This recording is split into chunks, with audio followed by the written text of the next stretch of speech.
I'm talking with Todd Burpo, author of Heaven is for Real, the #1 New York Times bestseller. And your book, Todd, has just done phenomenally well. 1 million copies already in print. It's been #1 on the New York Times bestseller list now for 6 weeks in a row.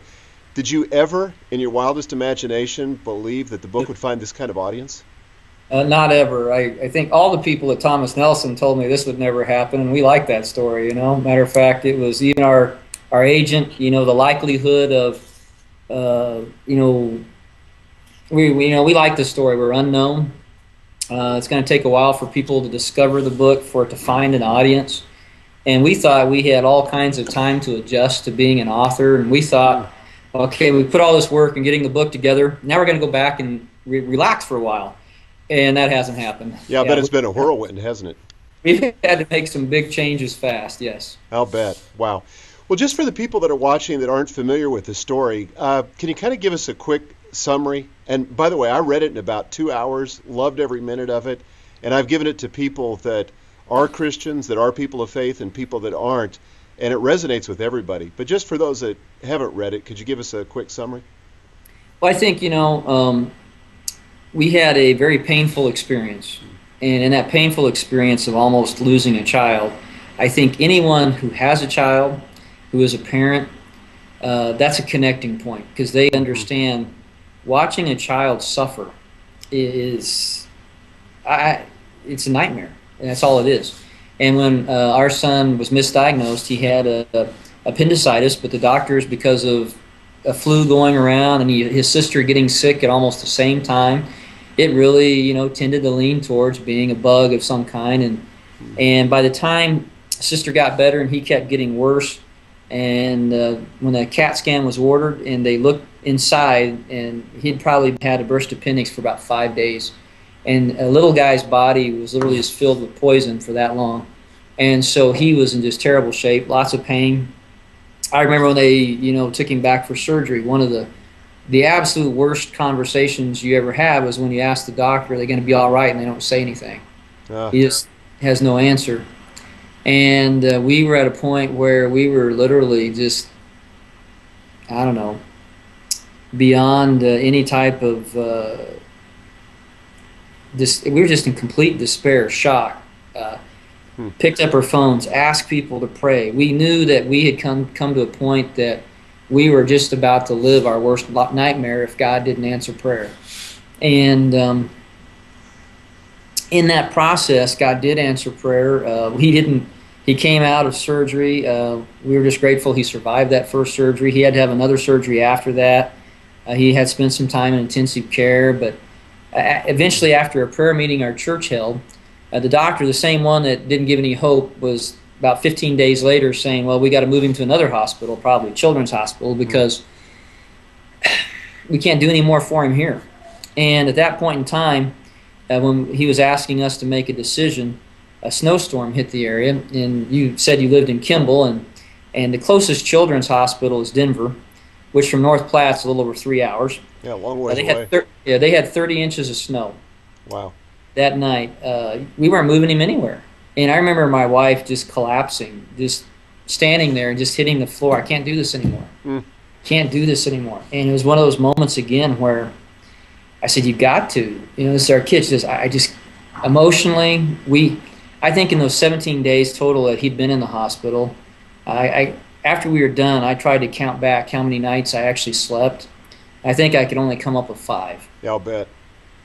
And so we were in desperate, I don't know, circumstances. And our church sounded the alarm, and people came together that night and prayed while we were there in our hospital room with Carlton.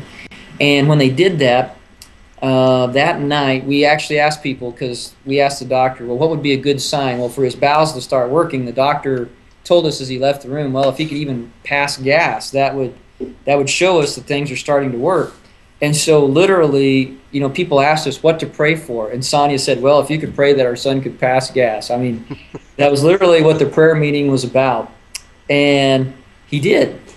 And eventually things started working. His bowels started working. And of course, when that loosened up, he wasn't throwing up anymore. Everything was working again. By the morning, I remember the doctor coming in and you could tell when he came in happy and when he came in expecting the worst. You know, he came in kind of under both. You could just see his mood, his expectation as he came into the room, and you saw him enter the room slowly, and all of a sudden you could see him just look at Colton and just stop, because here's this kid that he saw just rolling the night before, hurting. You know, he was all constipated and lots of pain, and here he is up and playing with these toys, bouncing around, and he's kind of like, what happened?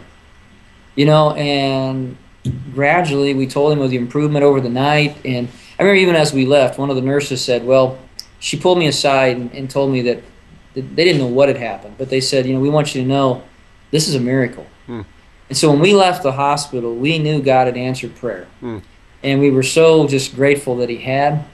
But it wasn't until 4 months later, even after our son started saying things, that we realized that in that first surgery, where we knew he was so bad and he might not survive, that he was held by Jesus in Jesus' lap. He met angels. They sang to him. He was taken to heaven. He met family members. And it all started where it took us 4 months to really begin to capture what we missed, the significance.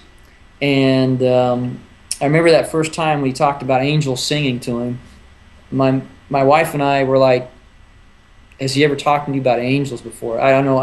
In our class, not our class, but our home, when we have like Bible study and time, our kids would pray to Jesus and we'd read Bible stories about Jesus, but angels really aren't something that we talk about a lot. And he'd said things like, yeah, Dad, Jesus told me I had to be nice. And we're kind of like, well, yeah, I remember when he's in trouble, when he says, yeah, Jesus agrees with you. What do you do with that as a parent? You're like, well, yeah, he's on my side. You should do it. And you're kind of like, where did that come from? But it didn't register what he was telling me until he said angels sang to him. And then it's like, okay, we don't talk about angels. I think personally that's what I found so compelling about the book, because honestly I was a little bit skeptical when I first started to read it, even before it was published, because I thought, you know, you hear stories like this, but Colton knew things that you couldn't know unless you'd been there. Yeah, you know, the first thing he describes when the angels sang to him is they sang to him in the hospital, but then he also says that he could see me and his mother. Yeah. I said, you could see me and your mother. And he could tell me where I was. I was in a separate room from my wife. I was praying a prayer in a room that I never even told her about. It's kind of my most embarrassing prayer, and now it's in the book and everyone knows about it. But at that point in time, I hadn't told anyone about that prayer. And here's my son telling me where I was and what I was doing. And then he could also turn to his mom, and Mom, I saw you, and she was in a different, and he could tell us accurately what we were doing while he was in surgery. Yeah. That's where we were like, hey, wait a minute, how do you know that? And he's like, well, Dad, I was above you and I was looking down and I could see you. And those earthly revelations that I know my 4-year-old could not make up was what kind of captured my attention. Okay, I don't know about angels right off, but I know I was where I was, and I don't know how he knows that. And so that's what caused us. I think we had to first process that, okay, he can't make that up. So that's when we started investigating the rest of what he was saying. And when he not only told things that biblically were accurate afterwards, but people he met in heaven. My grandfather and his older sister that we miscarried, that we never told him that we'd had a miscarriage. Again, that was astonishing. That was astonishing because I had all kinds of conversations with my son that he would start that I never anticipated to have with anyone. And I remember Lynn Vincent did an awesome job. It was great working with her. She worked with me on the book, and many times as I'd dictate to her and she'd write stuff down, she'd ask the question, well, what'd you say next? And I'm like, nothing. Well, why? I go, I didn't know what to say. Yeah, I'll bet. I wasn't prepared to have this conversation with anybody. Wow. And I didn't know what to say next. Todd, let me ask you this question. Just as a pastor and particularly somebody who probably leads other people in your congregation through difficult times, how has this impacted your ministry? Well, there's, to be honest, the unknown and the changes have been difficult, you know, just because like we said before, we weren't expecting this type of attention by any means right up. And so we thought we had time to adjust how we do church, to kind of make changes at the church. And so right now, we're really trying to say, okay, now how do we respond to people? How do we help people? And how do I still be a pastor? Because I'm still a pastor first. Yeah. And even our church is trying to say, okay, what do we do now as a church? How do we approach this together? I mean, we all prayed about it. My church was very much a part of, aware of what was going on. My board, when we felt God said He wanted us to write this book, they were a part of that. But none of us expected the response we're in now. So we have a lot of catch up to do. God really surprised us. It's kind of interesting. Last year I spent a lot of time praying about my church to God. I said, God, I want my church to be more global. We want to have a heart for missions. And I think He answered that prayer. I just didn't think He was going to answer it this way. Yeah, it's really amazing. Well, if you were talking to another pastor or another leader, and that's a lot of the people that read my blog are Christian leaders of some kind or another, why do you think this book would be important for them, and how could they use it in their ministry? Well, I think the thing about the book, which is so good, is this is a testimony. This is not a theological argument. Sometimes in the church, we get so far off base down rabbit trails, and the simplicity of the gospel and the simple childlike faith that God wants from us is something that sometimes as adults we get so caught up in our intellectualism and in our studies that we lose the very essence of what God wants us to keep.